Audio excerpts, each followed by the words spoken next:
Friends, ఒక 21 ఏళ్ల అబ్బాయి 71 ఏళ్ల కోటీశ్వరరాలిని పెళ్లి చేసుకున్నాడు. కానీ 7 రోజుల తర్వాత అతను ఏం చేశాడో చూసి షాక్ అయ్యాడు. ఏం జరిగిందో చూసి అతని కాళ్ళ కింద నేల కదిలినట్లుగా భావించాడు. అవును ఫ్రెండ్స్, అసలు 7 రోజుల తర్వాత ఏం జరిగింది? ఎంతో మిస్టీరియస్గా ఉండే ఈ స్టోరీ అనేది చివరి వరకు స్కిప్ చేయకుండా చూడండి. అయితే వీడియోని పూర్తిగా చూసే ముందు మీరు కూడా మన సనాతన ధర్మాన్ని గౌరవిస్తున్నట్లయితే ఈ వీడియోని తప్పకుండా లైక్ చేసి జై హింద్ జై భారత్ అని తప్పకుండా కామెంట్ చేయండి. మరి ఈ కథ ఏమిటో తెలుసుకుందామా? సుభాష్ మెహతా. సుభాష్ అని ఒక 21 ఏళ్ల అబ్బాయి జీవితం ఎంతో కష్టాలతో సాగుతూ ఉంది. ఎందుకంటే అతని తల్లి శారదాదేవి తీవ్రమైన అనారోగ్యంతో బాధపడుతూ ఉంది. ఇక త్వరలోనే ఆమెకు ఖరీదైన వైద్యాన్ని అందించకపోతే ఆమె బ్రతికే అవకాశం చాలా తక్కువని డాక్టర్స్ చెప్పేశారు. మరోవైపు అతని 18 ఏళ్ల సోదరి నీరజ ఎంతో ప్రతిష్టాత్మక కళాశాలలో ఇప్పుడే అడ్మిషన్ తీసుకుని అడుగుపెట్టింది. ఇక ఫీజు కట్టలేకపోవటంతో చదువు మానేయాల్సిన పరిస్థితి వచ్చింది. మరో పక్కన సుభాష్ తానే స్వయంగా న్యాయశాస్త్రం చదువుతూ ఉన్నాడు. కానీ ఇప్పటికీ అతను ఒక సాధారణ ఇంటర్న్షిప్ మాత్రమే. అతని ఆదాయంతో వారి కుటుంబ ఖర్చులు నిర్వహించడం చాలా కష్టంగా మారింది. దానికి తోడు తండ్రి చేసిన అప్పులు ఇప్పుడు వారి నెత్తిన పడ్డాయి. ఆ అప్పుల వడ్డీలు, వారి బెదిరింపులు ప్రతిరోజు వినిపిస్తూనే ఉండేవి. అందుకే అప్పు చేసైనా సరే తన తల్లికి మందులు, తన చెల్లెడికి పుస్తకాలు కొనటం కూడా అతనికి ఒక కలలాగా అనిపించింది. ఒకరోజు 21 ఏళ్ల యువకుడు సుభాష్ ఒక టీ దుకాణం వద్ద నిలబడి తన జీవితంలోని సమస్యల గురించి ఆలోచిస్తూ అయోమయంలో ఉన్నప్పుడు ఎవరూ తన వైపు ఆసక్తిగా చూస్తున్నారని అతనికి అనిపించింది. మెల్లగా అతను తల పైకెత్తి ముందుకు చూశాడు. దాదాపుగా 70 ఏళ్ల వయసున్న ఒక ఆకట్టుకునే మహిళ. ఆమెను చూస్తుంటే పెద్దావిడలాగా ఉంది, కానీ ఎవరూ విస్మరించలేనంత వ్యక్తిత్వంలాగా ఆవిడ ఉంది. ఖరీదైన తెల్లటి చీర, వజ్రాలతో నిండిన నగలు, కళ్ళల్లో లోతైన ఆత్మవిశ్వాసం. సుభాష్కు అర్థం కాలేదు ఆమె అతని వైపు ఎందుకలా చూస్తుందో. అంత గొప్ప వ్యక్తి ఇక్కడ ఇటువంటి రోడ్డు మీద ఏం చేస్తున్నారు? నాలాంటి సాధారణ వ్యక్తి నుంచి ఆమె ఏం కోరుకుంటుందో అతనికి అర్థం కాలేదు. ఆమె నీ పేరు సుభాష్ మెహతానా అంది. ఆ మహిళ గొంతు చాలా లోతుగా ఉంది. మీ అమ్మ పేరు శారదాదేవియా అని అడిగింది. మీ అమ్మ తీవ్రమైన అనారోగ్యంతో బాధపడుతున్నారు కదా, అలాగే నీ చెల్లెలు కూడా కాలేజీలో చదువుతూ ఉంది. ఇక అలాగే నీ నెత్తిన అప్పుల భారం కూడా ఉంది. ఇక ఆమె చెబుతున్న మాటలు విన్న సుభాష్ చేతిలో ఉన్న టీ కప్పు వణికిపోతూ ఉంది. తన గురించి ఇన్ని వివరాలు చెబుతున్నా ఈమె ఎవరు? మీరెవరు మేడం అని భయంగా అడిగాడు. శకుంతలాదేవి అని ఆ మహిళ తన పేరు చెప్పింది. మీరు ఖచ్చితంగా నా పేరు వినే ఉంటారే అని కూడా అంది. ఇక సుభాష్కు వెంటనే శకుంతల గ్రూప్ ఆఫ్ ఇండస్ట్రీస్ అనే పేరు గుర్తుకు వచ్చింది. దేశంలోనే అతిపెద్ద వ్యాపార సామ్రాజ్యాల్లో ఒక కంపెనీ అది. దాని యజమాని శకుంతలాదేవి కోట్ల సంపదకు వారసురాలు. హై ప్రొఫైల్ పార్టీస్తో లెక్కలేనన్ని వివాదాలు కూడా ఉన్నాయి. మరి అలాంటి వ్యక్తి ఈ సమయంలో ఇక్కడ ఏం చేస్తుంది? తన గురించి ఆమెకు అంతలాగా ఎలా తెలిసింది? వెంటనే మేడం, మీకు నా నుండి ఏం కావాలి అని అనుమానంగా అడిగాడు. శకుంతలాదేవి దీర్ఘంగా ఊపిరి పీల్చుకొని ఈ విధంగా చెప్పింది, పెళ్లి. ఆ మాట వినగానే సుభాష్కు ఏదో తప్పుగా విన్నట్లు అనిపించింది. నేను నిన్ను పెళ్లి చేసుకోవాలి అనుకుంటున్నాను. ఇక శకుంతలాదేవి ఆ విషయాన్ని బిగ్గరగా చెప్పిన వెంటనే సుభాష్ కాళ్ళ కింద నేల కదిలినట్లుగా అనిపించింది. మీరు జోక్ చేస్తున్నారా అని అతను ఆశ్చర్యకరంగా చూశాడు. 70 ఏళ్ల కోటీశ్వరరాలు ఒక 21 ఏళ్ల యువకుడిని పెళ్లి చేసుకోవాలి అనుకుంటుంది. ఇది నిజంగా జోక్ కాదా? నమ్మలేనట్లుగా అడిగాడు. లేదు, శకుంతలాదేవి ముఖం గంభీరంగా ఉంది. ఇది ఒక ప్రపోజల్ అనుకో. నువ్వు నన్ను పెళ్లి చేసుకుంటే మీ అమ్మకు ఖరీదైన హాస్పిటల్లో ట్రీట్మెంట్ నేనిప్పిస్తాను. నీ చెల్లెలి యొక్క చదువు బాధ్యత నేను చూసుకుంటాను. నీ అప్పులని నేను తీరుస్తాను. ఇక ఆ మాటలన్నీ సుభాష్కు కల కంటున్నట్లుగా అనిపించింది. అప్పుడు వెంటనే సుభాష్, ప్రతిఫలంగా నేనేం చేయాలి? ఏమీ అవసరం లేదు. నాకు చట్టబద్ధమైన భర్తగా ఉండాలి.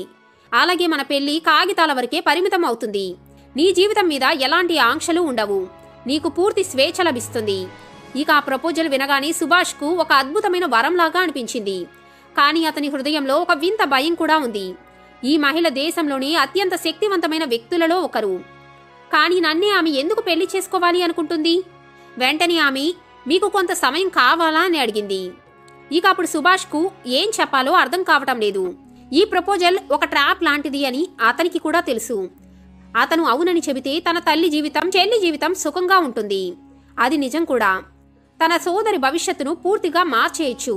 అతని జీవితం కూడా మారిపోతుంది. కానీ దీని వెనక అసలు కారణమేమిటి? నిజంగా ఇది అంత సులభమా?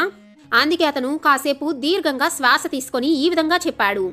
మేడం, ఆలోచించటానికి నాకు కొద్దిగా సమయం కావాలి. వెంటనే శకుంతలాదేవి చిన్నగా నవ్వింది. సరే, కానీ గుర్తుంచుకో, ఈ ప్రతిపాదన శాశ్వతంగా నీకే ఉండదు. ఆ తర్వాత నెమ్మదిగా తన ఖరీదైన కారులో ఎక్కి ఆమె వెళ్ళిపోయింది. కానీ సుభాష్ మదిలో వేలాది ప్రశ్నలు ఉన్నాయి. ఈ ప్రపోజల్ నిజంగా అంత సులభమా? లేక దీని వెనుక ఏమైనా లోతైన రహస్యం ఉందా?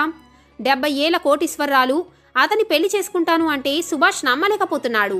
అంతా చాలా వేగంగా జరిగిపోయింది. అతనికి ఏం అర్థం చేసుకునే అవకాశం లభించలేదు. ఎటువంటి ఉత్సాహం కూడా లేదు. కొన్ని లీగల్ డాక్యుమెంట్స్, ఒక సంతకం, కొంతమంది సాక్షులు అతని తలరాతను మార్చేశారు. ఇప్పుడు అతను ఒక భవనానికి చట్టబద్ధమైన యజమాని. అలాగే ఇప్పుడు అందులో అతను కూడా ఒక ముఖ్యమైన భాగంగా మారిపోయాడు. సుభాష్ మొదటిసారిగా ఆ మ్యాన్షన్లోకి అడుగు పెట్టగాని అతని కళ్ళల్లో నీళ్లు తిరిగాయి. ఎందుకంటే అది మామూలు భవనం కాదు. అదొక ప్యాలెస్ లాగానే ఉంది. పాలరాతి గోడలు చాలా పెద్దవిగా ఉన్నాయి. ఎన్నో కాలాల నాటి నీడలను కప్పి ఉంచాయి. ఎత్తైన స్తంభాలను చక్కగా చెక్కారు. పాతకాలపు షాండియర్లు వాటిపై వేలాడుతూ ఉన్నాయి. ఇంకా అవి వాటి వెలుగుతో మెరుస్తూ ఉన్నాయి. ఖరీదైన విదేశీ పెయింటింగ్స్ను గోడలకు వేలాడదీశారు. కొంతమంది రాజులు, చక్రవర్తుల వద్ద ఉన్న కొన్ని వింత బొమ్మలు కూడా ఉండేవి. ఈ చిత్రాలే ఆ భవనం యొక్క కథలు అన్నట్లుగా ఉన్నాయి. అవన్నీ సుభాష్ ముందుకు కదిలినట్లుగా అనిపించింది. అతని అడుగడుగున భయంకరమైన నిశ్శబ్దంలో ప్రతిధ్వనిస్తూ ఉంది. ఒక పాత కానీ విలువైన ఇరానియన్ కార్పెట్ నేలపై పడి ఉంది. భవనం లోపల ఒక వింత చల్లదనం ఉంది. కానీ అది చలి వల్ల కాదు, ఏదో కనిపించని భయం వల్ల. సుభాష్కు ఆ విధంగా అనిపిస్తూ ఉంది. ఆ మ్యాన్షన్లోని సేవకులు వింతగా ప్రవర్తిస్తున్నారని భావించాడు. పెద్ద పని మనిషి రఘునాథ్ వయస్సు 55 నుంచి 60 ఏళ్లు. వీపు వంగి ముఖం ముడతలతో కప్పబడి ఉంది. అతని కళ్ళు ఎప్పుడూ భయపడుతూనే ఉంటాయి. సుభాష్ ఏదైనా అడిగినప్పుడు సమాధానం చెప్పే ముందు అటూ ఇటూ చూస్తూ ఉండేవాడు, మరెవరూ వినటం లేదని నిర్ధారించుకుంటున్నట్లుగా. ఆ భవనం ప్రధాన సేవకురాలు కమలమ్మ చాలా తక్కువగా మాట్లాడేది. ఆమె సుభాష్ ముందు వచ్చినప్పుడల్లా ఆమె పని త్వరగా ముగించుకొని వెళ్ళిపోయేది. సుభాష్కి అర్థం కాని ఏదో విషయం ఆమె కళ్ళల్లో ఉంది. అది భయమా లేదా ఏదో తీవ్రమైన విచారమా? ఇతర సేవకులు కూడా చాలా మర్యాదగా నిశ్శబ్దంగా ఉండేవారు. కారణం లేకుండా సుభాష్తో ఎవరూ మాట్లాడేవారే కాదు. ఆ మ్యాన్షన్లో ఎంతమంది ఉన్నా కూడా అంతా నిశ్శబ్ద వాతావరణంగా అనిపించేది. భవనంలోకి అడుగు పెట్టగానే సుభాష్ను ఎక్కువగా ఇబ్బంది పెట్టిన విషయం ఏమిటి అంటే, ఎప్పుడూ మూసి ఉండే 2వ అంతస్తు తలుపు. 2వ అంతస్తులో వెడల్పాటి పాలరాతి మెట్లు ఉన్నాయి. అవి నేరుగా పైకి వెళ్తాయి. అయితే సుభాష్ అక్కడికి వెళ్లేందుకు ప్రయత్నించినప్పుడల్లా ఎవరో ఒక పని మనిషి అతన్ని ఆపేస్తూ ఉండేవారు. పైకి వెళ్లటం నిషిద్ధం అయ్యగారు అని చెప్పేవారు. అప్పుడు సుభాష్ తలెత్తి చూసి ఎందుకు అని రఘునాథ్ని అడిగాడు. అప్పుడు రఘునాథ్ జవాబు చెప్పకుండా తల వంచుకున్నాడు. 2వ అంతస్తుకు వెళ్లే మెట్ల దగ్గర ఒక పెద్ద చెక్క తలుపు ఉంది. అది చీకటితో చుట్టుముట్టినట్లుగా ముదురు రంగులో ఉంది. ఆ తలుపుకు పెద్ద ఇనుప తాళం కూడా ఉంది. కానీ విచిత్రం ఏమిటి అంటే, ఆ డోర్ పైన సీసీటీవీ కెమెరా ఏర్పాటు చేసి అది ఎప్పుడూ ఆ డోర్ను పర్యవేక్షిస్తున్నట్లుగా ఉంటుంది. అది చూసిన సుభాష్ షాక్ అయ్యాడు. ఈ సీసీటీవీ కెమెరా దేన్ని పర్యవేక్షిస్తుంది? అసలు ఈ డోర్ మూసివేయాల్సి ఉంటే దానిపై సీసీ కెమెరా ఎందుకు ఏర్పాటు చేశారు? అంటే ఈ తలుపు వెనుక ఏదైనా రహస్యం దాగి ఉందా? సుభాష్కి మొదట్లో పగలు రాత్రిపూట వింత శబ్దాలు వినిపిస్తూ ఉండేవి. దడ్ దడ్ దడ్ దడ్ మంటూ 2వ అంతస్తు నుంచే ఈ శబ్దాలు వస్తూ ఉన్నాయి. సుభాష్ లేచి ఒకరోజు బయటకు వెళ్ళాడు. అయితే పైకి వెళ్లేందుకు ప్రయత్నించగానే రఘునాథ్ వచ్చాడు. ఇక్కడేం చేస్తున్నారు అయ్యగారు? దీంతో సుభాష్ షాక్ అయ్యాడు. రఘునాథ్ కళ్ళల్లో మాత్రం భయం కనిపిస్తుంది. రాత్రిపూట బయటకు రావద్దు బాబు, ఈ విధంగా చెప్పి నెమ్మదిగా వెనుదిరిగి వెళ్ళిపోయాడు. కానీ సుభాష్కు ఆ రాత్రి నిద్ర పట్టలేదు. ఆ మూసి ఉన్న తలుపు వెనుక ఏముందో తెలుసుకోవాలి అనుకుంటున్నాడు. ఈ భవనం విక్రమ్ కపూర్ అనే బిలియనీర్కు చెందినదని, అతను 15 ఏళ్ల క్రితం అనుమానాస్పద ప్రమాదంలో మరణించాడని సుభాష్కు క్రమక్రమంగా తెలిసింది. ఈ భవనంలోనే చనిపోయాడని చెప్పినా అతని మృతదేహం మాత్రం ఎప్పుడూ కనపడలేదట. శకుంతలాదేవికి దీని గురించి ఏమైనా తెలుసా? విక్రమ్ కపూర్ మరణం యాక్సిడెంటా లేదా కుట్రా? రోజులు గడుస్తున్న కొద్దీ ఆ కేసును పరిష్కరించటం అంత సులభం కాని పజిల్లో తాను చిక్కుకున్నాడని సుభాష్ గ్రహించాడు. ఈ భవనం గోడలు ఏదో దాచిపెడుతున్నాయి. అయితే ఆ రహస్యం ఏంటి అనేదే ప్రశ్న. ఇక 3వ రోజు రాత్రి భవనంలోని పెద్ద షాండియర్లు వెలుతురు మసకబారింది. బయట బలమైన గాలులు చెట్లను వణికిస్తూ ఉన్నాయి. అవి కూడా ఏదో లోతైన రహస్యం యొక్క గుసగుసలాడుతున్నట్లుగా. ఆ భవనంలో వింత నిశ్శబ్దం అలుముకుంది. కానీ సుభాష్ హృదయంలో తుఫాను మోగింది. శకుంతలాదేవి తన నుండి ఒక పెద్ద నిజాన్ని దాచిపెడుతుందని సుభాష్ అప్పుడే విన్నాడు. అతనికి ఇంకా తెలీదు, కానీ నిజం బయటపడే సమయానికి అది చాలా ఆలస్యంగా ఉంటుంది. సుభాష్ మనసు అయోమయంలో పడింది. అతన్ని అంధుడిగా ఉంచిన ఆ సత్యం ఏమిటి? అతను మంచం మీద పడుకోవటానికి ప్రయత్నించాడు, కానీ తుఫాన్ అతని హృదయంలో చెలరేగుతూ ఉంది. ఒక అదృశ్య శక్తి అతన్ని పిలుస్తున్నట్లుగా. భవనంలోని చీకటి సందుల్లో, పాత తలుపు వెనుక, రహస్యాల్లో ఎప్పుడూ తాళం వేసి ఉన్న ఆ మూసిన తలుపు వెనుక అతని కుతూహలం శకుంతలాదేవి కార్యాలయం వరకు చేరింది. పని మనుషులు గాఢ నిద్రలో ఉండగా సుభాష్ మంచం నుండి నెమ్మదిగా లేచాడు. తన గది తలుపు తెరిచాడు. బయటికి చూడగా ఎక్కడ చూసినా నిశ్శబ్దం కనిపించింది. నెమ్మదిగా శకుంతలాదేవి ప్రైవేట్ ఆఫీస్ వైపు నడిచాడు. ఆమె స్టడీ రూమ్ ఆ భవనం యొక్క పశ్చిమ భాగంలో ఉంటుంది. పాత చెక్క అల్మారాలను గోడలతో కప్పి మధ్యలో ఒక పెద్ద మహోగని టేబుల్ ఉంచారు. సుభాష్ తలుపు మీద చెయ్యి వేశాడు. అది తెరిచే ఉంది. లోపలికి వెళ్ళాడు. గదిలో మసక వెలుతురు వచ్చింది. వ్యాపార ఒప్పందాలు, ప్రైవేట్ కాంట్రాక్టుల పేర్లు పెద్ద పెద్ద అక్షరాలతో రాసి ఉన్న ఫైళ్లు అల్మారాల్లో ఉన్నాయి. కానీ అతను సూటిగా టేబుల్ వైపు చూశాడు. కొన్ని పాత డాక్యుమెంట్స్, మందపాటి కవర్లు ఉన్నాయి. అతని గుండె వేగంగా కొట్టుకోవటం ప్రారంభించింది. వణుకుతున్న చేతులతో ఆ కవర్ తెరిచాడు. లోపల నుంచి కొన్ని పాత చిత్రాలు బయటకు వచ్చాయి. ఆ ఫోటోలో 2 వ్యక్తులు నిల్చున్నారు. ఒకరు అతని తండ్రి అమిత్ మెహతా, మరొకరు విక్రమ్ కపూర్. సుభాష్ కళ్ళు ఆ చిత్రాల మీద పడ్డాయి. విక్రమ్ కపూర్ మరియు అతని తండ్రి నవ్వుతూ ఉన్నారు. కానీ విక్రమ్ కపూర్ ముఖంలో ఒక వింత భావం ఉంది. ఆ తరువాత ఫోటోలతో కూడిన కాగితాలు తీసుకున్నాడు. వీటిని విక్రమ్ కపూర్ రాశారు. మొదటి లేఖలో ఈ విధంగా ఉంది: శకుంతల, నువ్వు నా జీవితాన్ని నాశనం చేశావు. నువ్వు నా డబ్బు తీసుకొని నా వ్యాపారాన్ని నాశనం చేశావు. నిన్ను ఎంతగానో నమ్మాను, కానీ నువ్వు నాకు ద్రోహం చేశావు. నీ వల్ల నా భార్య, కొడుకు నన్ను వదిలేసి వెళ్లారు. నువ్వు చేసిన పనికి ఏదో ఒక రోజు నీకు శిక్ష పడుతుంది. రెండవ లేఖలో ఈ విధంగా పేర్కొని ఉంది: రేపు పొద్దున్నే నేను బ్రతకకపోతే దానికి శకుంతల తప్ప మరెవరూ బాధ్యులు కారు. ఆమె నన్ను నా కంపెనీ నుంచి గెంటేసింది. ఆమె నా సన్నిహిత మిత్రుడు అమిత్ను కూడా నాపై రెచ్చగొట్టింది. ఇప్పుడు నాకు వేరే మార్గం లేదు. సుభాష్ తల తిరుగుతున్నట్లుగా ఉంది. అతను త్వరగా పేపర్లు తిప్పటం ప్రారంభించాడు. మూడో లేఖలో విక్రమ్ కపూర్ ఆత్మహత్య చేసుకున్నాడని స్పష్టంగా పేర్కొని ఉంది. అతని గొంతు తడారిపోతూ ఉంది. అప్పుడే తనకు వెన్నులో వణుకు పుడుతూ ఉంది. సుభాష్ నెమ్మదిగా తల తిప్పాడు. శకుంతలాదేవి గుమ్మం దగ్గర నిలబడి అతన్నే చూస్తూ ఉంది. ఆమె కళ్ళల్లో కోపం లేదు, భయం కూడా లేదు. బదులుగా ఆమె ముఖంలో అంతుచుక్కని శాంతి ఉంది. చివరిగా నువ్వు చూసేశావా అని చెప్పింది. ఆమె గొంతు ఎంతో మృదువుగా ఉంది, కానీ దానిలో కూడా చల్లదనం ఉంది. అది సుభాష్ వెన్నుముక్కలో చలి పుట్టిస్తూ ఉంది. కోపంగా సుభాష్ ఈ విధంగా అన్నాడు: ఈ వివాహం కేవలం ఒక ఒప్పందం మాత్రమే కాదు, ప్రతీకారం కూడా కదా. మా నాన్న మీద ప్రతీకారం కోసం నువ్వు ఈ పెళ్లి చేసుకున్నావు కదా అని అడిగాడు. ఆమె పూర్తిగా అవును అని చెప్పింది. కానీ సుభాష్ కేకలు వేస్తూ మా నాన్న అటువంటి వ్యక్తి కాదు అని చెబుతూ ఉన్నాడు. శకుంతలాదేవి దీర్ఘ శ్వాస తీసుకొని నెమ్మదిగా ముందుకు వచ్చి ఈ విధంగా అంది: నిజాన్ని ఎదుర్కోవటం అంత సులువు కాదు సుభాష్. మీ నాన్న నా భర్త జీవితాన్ని, నా జీవితాన్ని పూర్తిగా నాశనం చేశాడు. కానీ ఆయన బలవంతంగా ఆత్మహత్యకు పాల్పడటానికి కారణం మీ నానే. మీ నాన్న నా భర్తను మోసం చేశాడు, అన్నిటినీ లాక్కున్నాడు. అందుకే ఆయన ఆత్మహత్య చేసుకున్నాడు. కానీ సుభాష్ మా నాన్న అటువంటి పనులు చేయుడు అని అరుస్తూ ఉన్నాడు. అప్పుడు శకుంతలాదేవి, మీ నాన్న నిర్దోషి అని నువ్వు భావిస్తున్నావా? ఈ భవనం రహస్యాలు, శకుంతలాదేవి గతం అతని పూర్తిగా కుదిపేశాయి. ఇది కేవలం పెళ్లి ఆట మాత్రమే కాదని, దీని వెనుక లోతైన కుట్ర, దురాశ, ప్రతీకారపు కథ ఉందని అతనికి ఇప్పుడు అర్థమైంది. కానీ ఇప్పుడు అతను ఏం చేయగలడు? కాబట్టి అతను తన అత్యంత సన్నిహిత స్నేహితుడు కబీర్ సహాయాన్ని కోరాడు. డిటెక్టివ్ జర్నలిస్ట్ అయిన కబీర్ ఎన్నో పెద్ద పెద్ద మోసాలను బయటపెట్టాడు. నువ్వు చెప్పేదానికి ఆధారాలు కావాలి అని కబీర్ సీరియస్గా అన్నాడు. అవును, అది కూడా ఒక బలమైన సాక్ష్యం. ఆ భవనం యొక్క రహస్య కథలే కాదు, శకుంతలాదేవిని కోర్టుకు తీసుకురాగల నిజమైన సాక్ష్యం కావాలి అని సుభాష్తో కబీర్ దృఢంగా అన్నాడు.